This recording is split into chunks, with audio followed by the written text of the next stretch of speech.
कायदे से। ये बार बार जो खबरें आ रही है कि उसके लोग धमका रहे हैं, तो फिर अच्छे से खबर लेंगे, फिर बाद में रोना पछताना मत। আজ পশ্চিমবঙ্গের ভোটের ময়দানে একটাই নাম সবচেয়ে বেশি চর্চায়, সুপার কপ অজয় পাল শর্মা। উত্তরপ্রদেশের সিংহম নামে পরিচিত এই আইপিএস অফিসার এবার হাজির হন দক্ষিণ চব্বিশ পরগনাতে বিধানসভা নির্বাচনে পুলিশ অবজারভার হিসেবে। আর তার এই এন্ট্রিতেই বদলে গেছে পুরো রাজনৈতিক সমীকরণ। কেন রাজনৈতিক মহলে তার নাম শুনলে শুরু হয় উত্তেজনা, আর কেনই বা সাধারণ মানুষ বলছে এই অফিসার থাকলেই ভোট হবে একদম ফ্রি অ্যান্ড ফেয়ার। আজকের ভিডিওতে আমরা জানব কে এই অজয় পাল শর্মা, আর কেনই বা তাকে বলা হয় এনকাউন্টার স্পেশালিস্ট, আর কিভাবে দক্ষিণ চব্বিশ পরগনার ভোট যুদ্ধের কেন্দ্রবিন্দুতে উঠে এলেন তিনি।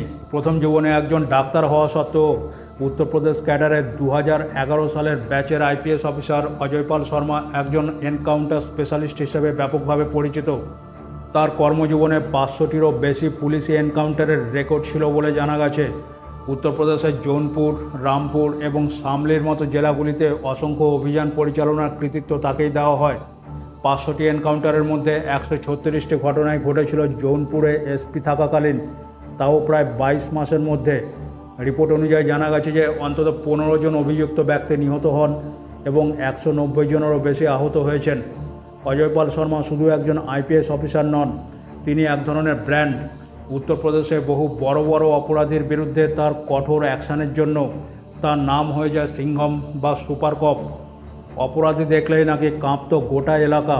সেই অফিসারকেই এবার নির্বাচন কমিশন পাঠিয়েছেন দক্ষিণ চব্বিশ পরগনার মতো স্পর্শকাতর জেলায়, বিশেষ করে ফলতা এবং ডায়মন্ড হারবারে, যেখানে ভোটের আগে অভিযোগ উঠেছিল যে ভোটারদের ভয় দেখানো, প্রভাব খাটানো এবং রাজনৈতিক চাপ তৈরির।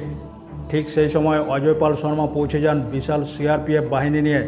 তিনি সরাসরি মাঠে নামেন, সংবেদনশীল বুথ পরিদর্শন করেন, কেন্দ্রীয় বাহিনীর সঙ্গে বৈঠক করেন এবং স্পষ্ট বার্তা দেন যে ভোটারদের ভয় দেখানো চলবে না। এই কড়া অবস্থানে শুরু হয় রাজনৈতিক ঝড়। তার একটি ভিডিও খুবই ভাইরাল হয়, যেখানে তিনি কঠোর ভাষায় সতর্ক করছেন এক প্রভাবশালী নেতার ঘনিষ্ঠদের। সেই ভিডিও সোশ্যাল মিডিয়ায় আগুন লাগিয়ে দেয়। এই ভিডিওটি আপনাদের জন্য। आसपास के जितने भी लोग हैं अच्छी तरह से समझ लें कि अगर किसी ने बदमाशी करी तो उनका कायदे से इलाज किया जाएगा। अगर कहीं से खबर आ गई कि किसी ने कोई खुराफात करने की, किसी को परेशान करने की कोशिश की है, तो फिर उसकी खबर फिर अच्छे से लेंगे हम। ये जहांगीर के घर वाले भी खड़े हैं, उसको बता देना कायदे से। ये बार बार जो खबरें आ रही है कि उसके लोग धमका रहे हैं, तो फिर अच्छे से खबर लेंगे, फिर बाद में रोना पछताना मत।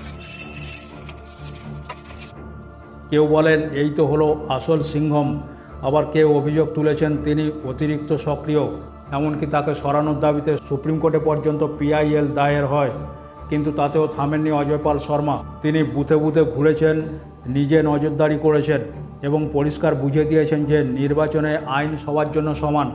এই কারণেই আজ তিনি শুধু একজন অফিসার নন, তিনি ভোটের সবচেয়ে বড় আলোচনার বিষয়। একদিকে রাজনৈতিক চাপ, অন্যদিকে জনতার সমর্থন। এই দুয়ের মাঝখানে দাঁড়িয়ে অজয় পাল শর্মা যেন হয়ে উঠেছেন 2026-এ পশ্চিমবঙ্গের ভোটের সবচেয়ে বড় পাওয়ার সেন্টার। কিন্তু এখন প্রশ্ন হলো, তিনি কি সত্যি নিরপেক্ষতার প্রতীক, নাকি এই কঠোরতার পেছনেও আছে রাজনৈতিক বিতর্ক? আপনাদের কি মনে হয়? কমেন্টের মাধ্যমে অবশ্যই লিখুন। অজয় পাল শর্মা কি বাংলার ভোটের রিয়েল সিংহম, নাকি পুরো ঘটনাটাই শুধু রাজনৈতিক নাটক?